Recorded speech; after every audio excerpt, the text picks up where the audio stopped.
Hello friend, आप सभी का स्वागत है विदित स्टडी पॉइंट चैनल में। आज की इस वीडियो में यूपी बीएड संयुक्त परीक्षा 2026 के लिए जीके का प्रैक्टिस सेट करने वाले हैं। तो वीडियो को शुरू से लेकर अंत तक देखिएगा। चैनल पर नए चैनल को सब्सक्राइब कर लीजिएगा। पीडीएफ के लिए विदित स्टडी पॉइंट टेलीग्राम चैनल को ज्वाइन कर लीजिएगा। आज की क्लास में हम जीके के 30 प्रश्न करने वाले हैं। अगर इन 30 प्रश्नों में से आपके 20 प्लस प्रश्न बिल्कुल सही होते हैं तो आप यूपी बीएड एंट्रेंस एग्जाम को काफ़ी अच्छे स्कोर से पास कर सकते हैं। तो आज की क्लास से कितने प्रश्न बिल्कुल सही हुए हैं क्या कमेंट आप जरूर कीजिएगा। यूपी बीएड एंट्रेंस एग्जाम आपका 31 मई को होने वाला, बहुत कम समय बचा हुआ है। और यूपी बीएड एंट्रेंस एग्जाम में देखेंगे आप लोग 200 प्रश्न पूछा जाता है, 400 नंबर का एग्जाम होता है। अगर आपके 250 प्लस नंबर आ जाएंगे तो आपके मनपसंद के कॉलेज मिल जाएंगे। अगर सरकारी कॉलेज चाहेंगे सरकारी मिल जाएगा, प्राइवेट चाहेंगे प्राइवेट मिल जाएगा, अपने ज़िले में कोई कॉलेज चाहेंगे वो कॉलेज मिल जाएगा, अपने घर के बगल में कोई कॉलेज सरकारी चाहेंगे तो वो भी आपको मिल जाएगा। और यूपी बीएड एंट्रेंस एग्जाम की सबसे अच्छी बात है कि बहुत सारे प्रश्न प्रीवियस ईयर क्वेश्चन पेपर से पूछे जाते हैं। जैसे आपका जीके का सब्जेक्ट है, जीके के सब्जेक्ट में आप लोग देखेंगे 50 प्रश्न पूछा जाता है। 50 में लगभग 30 से 35 प्रश्न प्रीवियस ईयर पेपर से ही होता है। इसी तरीके से हिंदी है, हिंदी में 50 प्रश्न पूछा जाता है। 50 में देखेंगे लगभग 35 से 40 प्रश्न प्रीवियस ईयर पेपर से होते हैं।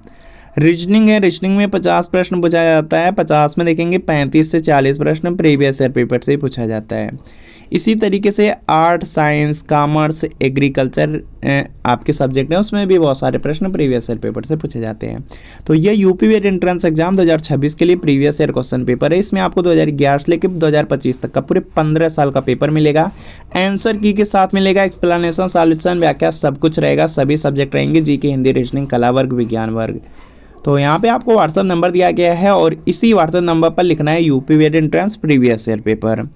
आर्ट या साइंस लिख करके व्हाट्सअप पे मैसेज करना है। जैसे व्हाट्सअप पे मैसेज करेंगे आपको रिप्लाई किया जाएगा और आपको सिर्फ 30 रुपये की पेमेंट करनी होगी। जैसे 30 रुपये की पेमेंट करेंगे तुरंत प्रीवियस ईयर पेपर आपको सेंड कर दिया जाएगा। तो इस व्हाट्सअप नंबर पे मैसेज ज़रूर आप लोग कर लीजिए व्हाट्सअप पर।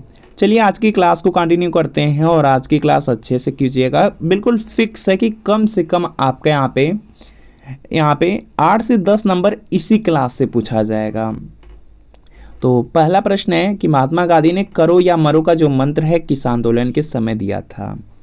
तो सबसे पहले आप लोग याद रखेंगे कि जो करो या मरो का नारा है यह महात्मा गांधी ने दिया था। यहाँ पे यह प्रश्न पूछा गया कि करो या जो मरो का यहाँ पे नारा है या मंत्र है वह किस आंदोलन के समय दिया गया था। तो वह भारत छोड़ो आंदोलन के समय दिया गया था। तो यहाँ पे डी वाला बिल्कुल राइट आंसर है।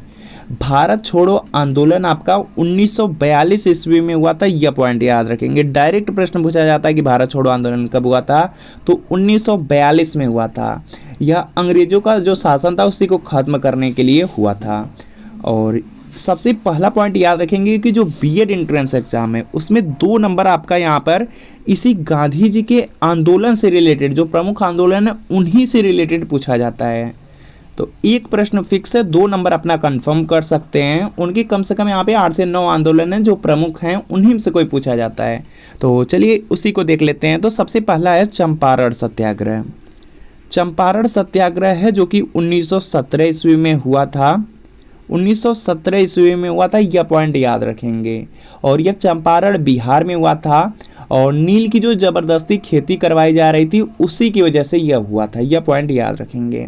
इसके बाद खेड़ा सत्याग्रह है जो कि खेड़ा में हुआ था और खेड़ा सत्याग्रह हुआ था 1918 ईस्वी में। तो इसको भी आप लोग याद रख लेंगे। और यह सूखा पड़ने के बावजूद भी कर की वसूली की जा रही थी, उसी की वजह से हुआ था। इसके बाद अहमदाबाद मिल हड़ताल है जो कि 1918 में हुआ था और मजदूरों को कम वेतन मिल रहा था, उसकी वजह से हुआ था। तो इसको भी आप लोग याद रखेंगे। इसके बाद देखेंगे खिलाफत आंदोलन 1919 ईस्वी में हुआ था, तो इसको भी आपको याद रखना है। उसके बाद असहयोग आंदोलन है। असहयोग आंदोलन आप लोग याद रखेंगे, बहुत ज़्यादा इम्पोर्टेंट है। असहयोग आंदोलन है और यह हुआ था 1 अगस्त 1920 को प्रारंभ हुआ था। तो आपको बस इतना याद रखना है, 1920 में असहयोग आंदोलन। उस समय अंग्रेजों का बहुत दमनकारी शासन था और वहीं पे जो अंग्रेजी शासन था उसका बहिष्कार के लिए यह आंदोलन किया गया था, और जो जलियांवाला बाग हत्याकांड हुआ था उसकी वजह से असहयोग आंदोलन प्रारंभ हुआ था। तो इस पॉइंट को याद रखना है। इसके बाद है सविनय अवज्ञा आंदोलन है, जो कि 1930 से लेकर 34 तक चला था। तो आपको याद रखना है कि 1930 में सविनय जो अवज्ञा आंदोलन है 1930 में हुआ था, और उसमें भी नमक कानून का विरोध किया गया था। और इसी तरीके से दांडी मार्च यात्रा है, जो कि आपका दांडी से प्रारंभ हुई थी, उसको आप याद रखेंगे। जो दांडी मार्च है वह बीएड में पूछा गया था, वह वहाँ पे देखेंगे नमक पर भी कर लिया जा रहा था, तो उसकी वजह से है, वही जो नमक कानून था उसको तोड़ने के उद्देश्य से दांडी मार्च हुआ था। तो उसको भी याद रखेंगे। दांडी मार्च 12 मार्च 1930 को प्रारंभ हुआ था, यह पॉइंट याद रखेंगे। व्यक्तिगत सत्याग्रह है 1940 में, और भारत छोड़ो आंदोलन 1942 में, यह आपको बता दिया गया है। चलिए देखते हैं अगला प्रश्न है, और यहाँ पर देखेंगे सिर्फ 8 से 9 आपको प्रमुख आंदोलन बताए गए हैं। अगर इसको कहीं पर नोट कर लेंगे या कहीं से भी पढ़ लेंगे अच्छी तरीके से तो बिल्कुल फिक्स है, एक प्रश्न आपका होगा, 2 नंबर मिलेगा आपको। निम्न में से कौन सा युग्म सुमेलित नहीं है, और यहाँ से भी प्रश्न बिल्कुल फिक्स है। यहाँ पर भी अच्छे से जो आपको बताया जा रहा है अगर उसको कंप्लीट कर लेंगे, एक प्रश्न फिक्स है, 2 नंबर अपना पक्का कर सकते हैं। यहाँ पे दिया गया संगठन और स्थापना वर्ष दिया गया है, तो चलिए इसको भी देख लेते हैं। तो इसमें देखेंगे दिया गया आर्य समाज। आर्य समाज की जो स्थापना 1875 ईस्वी में हुई थी, यह तो बिल्कुल सही है। और आपको ये याद क्या रखना, आपको सन तो याद रखना ही है, लेकिन इसके साथ यह याद रखना है कि स्वामी दयानंद सरस्वती ने आर्य समाज की स्थापना किए थे। यह पॉइंट आप लोग याद रखेंगे, स्वामी दयानंद सरस्वती। इसके बाद देखेंगे नेक्स्ट है रामकृष्ण मिशन। और जो रामकृष्ण मिशन है इसकी जो स्थापना है वह हुई थी 1897 ईस्वी में, लेकिन आपको यहाँ पे 1892 में दिया गया है, तो यह गलत दिया गया है, और गलत पूछा गया है तो यही उत्तर हो जाएगा, बी वाला आपका उत्तर होगा। बाकी आपको याद रखना है कि जो रामकृष्ण मिशन है उसकी स्थापना किसने किया है, स्वामी विवेकानंद ने किया है। तो इसको भी याद रख लेंगे, यहीं से प्रश्न पूछा जाता है, डायरेक्ट यही पूछा जाता है कि रामकृष्ण मिशन की स्थापना किसने की, या आर्य समाज की स्थापना किसने की, ब्रह्म समाज की स्थापना किसने की। तो आपको ब्रह्म समाज भी याद रखना है। जो ब्रह्म समाज है उसकी स्थापना हुई थी 1828 ईस्वी में राजा राम मोहन राय के द्वारा किया गया था, तो इसको भी आप लोग याद रखेंगे। इसके अलावा बीएड में पूछा गया था कि सत्यशोधक समाज की स्थापना किसने किया, तो ज्योतिबा फूले ने किया, यह पॉइंट याद रखेंगे। एशियाटिक सोसाइटी है जिसकी स्थापना विलियम जोन्स ने किया है, उसको याद रखेंे। आत्मीय सभा है जिसकी स्थापना राजा राम मोहन राय ने किया, उसको आपको याद रखना है। ईस्ट इंडियन एसोसिएशन है, उसकी स्थापना दादा भाई नौरोजी ने किया था, उसको भी आपको याद रखना है। तो इन सब पॉइंट को याद रखना है। एक और बीएड में पूछा गया था, बीएड में पूछा गया था कि सर्वेंट्स ऑफ इंडिया सोसाइटी की स्थापना किसने किया, तो जो सर्वेंट्स ऑफ इंडिया सोसाइटी है उसकी स्थापना गोपाल कृष्ण गोखले ने किया था। यह पॉइंट आप लोग याद रखेंगे, यहाँ से प्रश्न आपके एग्जाम में पूछा जाता है। चलिए देखते हैं अगला प्रश्न आपके सामने है, गुप्तकालीन नवरत्न किस शासक के दरबार में थे, तो इसका देखिए आपको सही जवाब करना है, और यहाँ पे इसका राइट आंसर होगा चंद्रगुप्त द्वितीय के दरबार में थे। ऑप्शन नंबर यहाँ पे डी वाला बिल्कुल राइट आंसर है। अगला प्रश्न है कि महात्मा बुद्ध के गृह त्याग को बौद्ध ग्रंथों में क्या कहा जाता है, तो इसका देखिए आपको सही जवाब करना है। तो यहाँ पर देखेंगे क्या दिया गया है, गृह त्याग दिया गया है। तो चलिए सबको कंप्लीट कर लेते हैं। तो सबसे पहले यहाँ पर उन्होंने जो गृह त्याग किया था उसको महावीर निष्क्रमण कहा जाता है, उसको महावीर निष्क्रमण कहा जाता है, और वह 29 वर्ष की अवस्था में ही अपना घर छोड़ दिए थे, यह पॉइंट याद रखेंगे। तो आपको इतना ही याद रखना है कि जो गृह त्याग की घटना है उसको महावीर निष्क्रमण कहा गया, और उन्होंने जो अपना पहला उपदेश है वह सारनाथ में दिए थे, यह आपको याद रखना है। जो पहला उपदेश है वह सारनाथ में दिए थे, यह पॉइंट याद रखेंगे, और यह भी बीएड में पूछा गया प्रश्न है। सारनाथ के पास देखेंगे ऋषिपत्तनम में, वहीं पर दिए थे, और जो उन्होंने अपना उपदेश दिया था उसी को धर्म चक्र प्रवर्तन कहा गया, यह पॉइंट आप लोग याद रख लेंगे। उसके बाद उनकी जो मृत्यु है वह कुशीनारा में हुई थी, कुशीनारा देवरिया जिले में है, और जो देवरिया जिला है वह उत्तर प्रदेश में है, तो इसको भी याद रखना है। और जो उनकी मृत्यु हुई थी उसी को कहा गया महापरिनिर्वाण।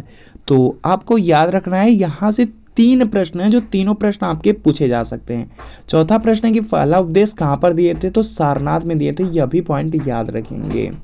चलिए अगला प्रश्न आपके सामने स्क्रीन पर है, सभी को प्रयास करना है, जल्दी से आंसर करना है। सांची के जो स्तूप है उसका निर्माण किसने कराया था, तो यहाँ पे इसका राइट आंसर हो जाएगा अशोक ने कराया था। ऑप्शन नंबर यहाँ पे सी वाला बिल्कुल राइट आंसर होगा। और जो अशोक का संबंध है वह मौर्य वंश से है, यह पॉइंट आप लोग याद रख लेंगे।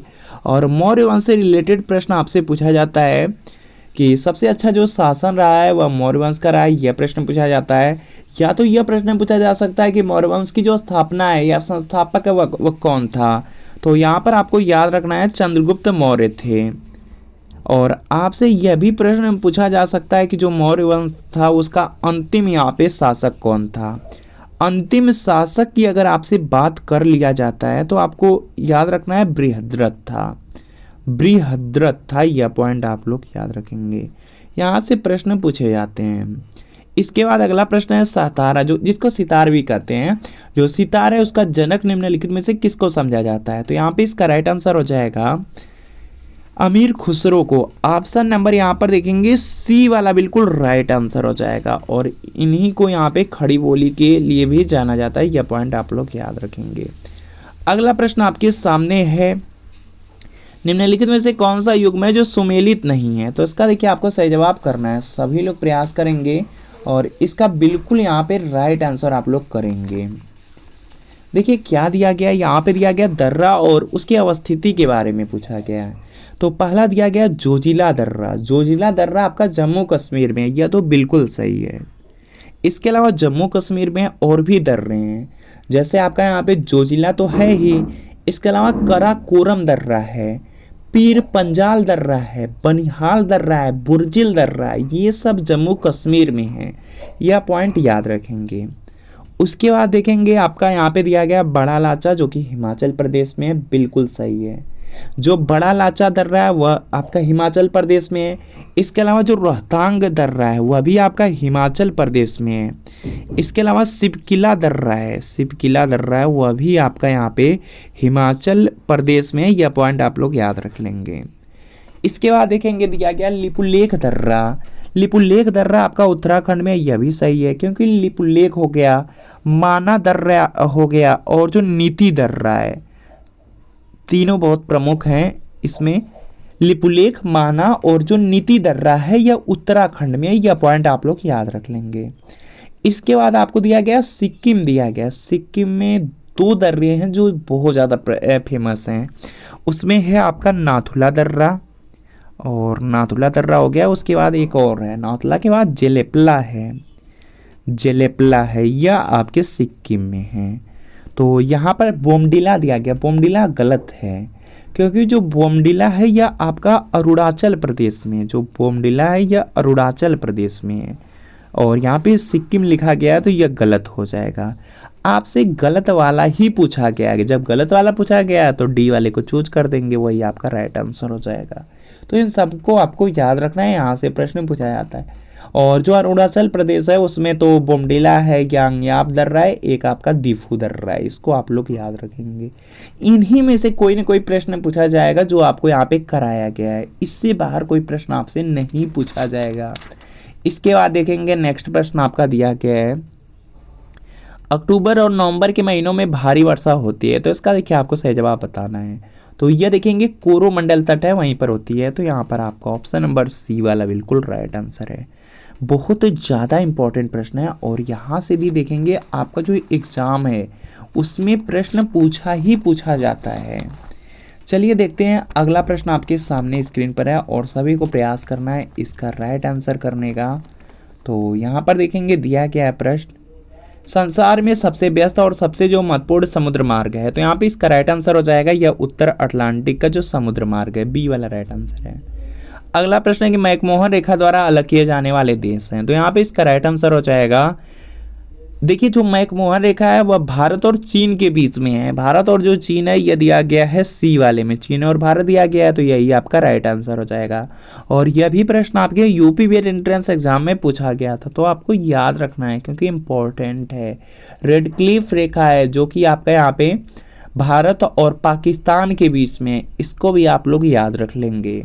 इसके बाद देखेंगे नेक्स्ट प्रश्न आपका दिया गया कौन सा राष्ट्रीय राजमार्ग है जो नागपुर को कन्याकुमारी से जोड़ता है। तो यहाँ पे इसका राइट आंसर हो जाएगा जो NH7 था, तो यहाँ पे बी वाला राइट आंसर है।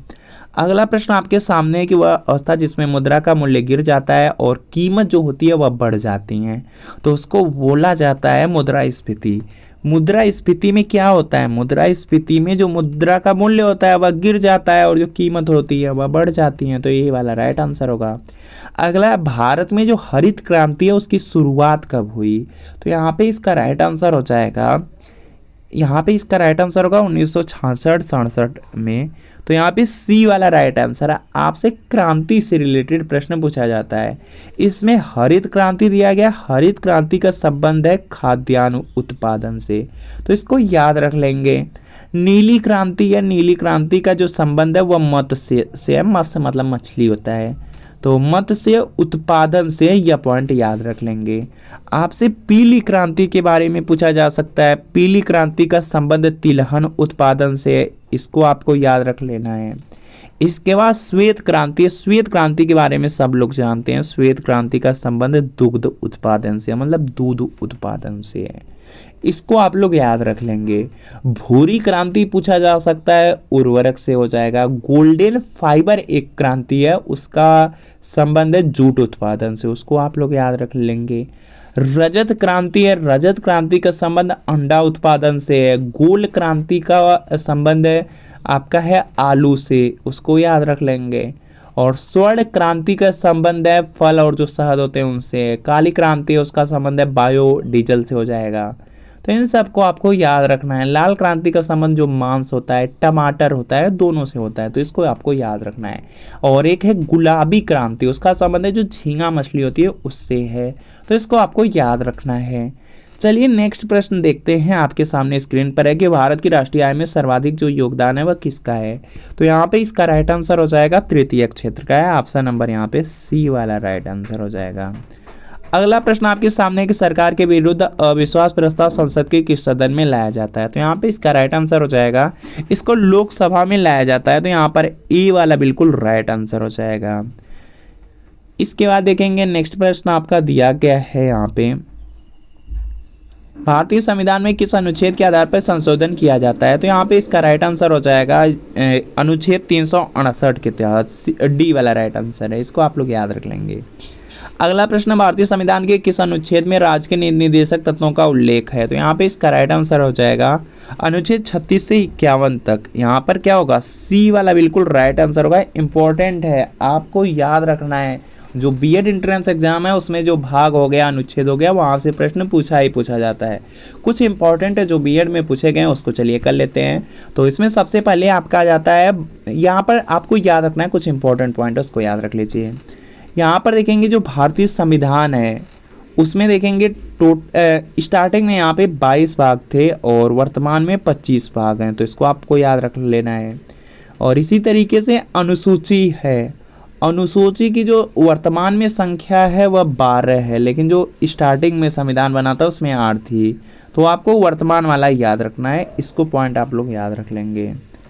इसके बाद देखेंगे नेक्स्ट प्रश्न आपका दिया गया है यहाँ पे, इसके अलावा यहाँ पे मौलिक कर्तव्य है, मौलिक कर्तव्य की जो संख्या है 11 है, इसको आप लोग याद रख लेंगे। यह देखेंगे भाग है, और यह देखेंगे आपका यहाँ पे अनुसूची है, और यहाँ पर देखेंगे यह मौलिक कर्तव्य हैं, तो इसको आपको याद रखना है।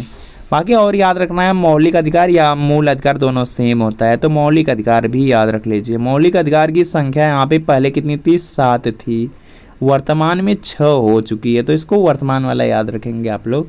जिस तरह से क्वेश्चन किया जाए वही आप याद रखेंगे।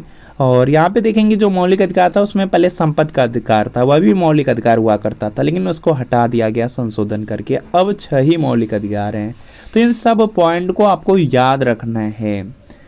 इसके अलावा और भी प्रश्न जो पूछे जा सकते हैं, जैसे आपको याद रखना है कि जो नागरिकता है वह संविधान का जो भाग 2 है उसमें है, उसको याद रखेंगे। बीएड में पूछा गया था कि मौलिक अधिकार किस भाग में है, तो भाग 3 में है, उसको याद रख लीजिए।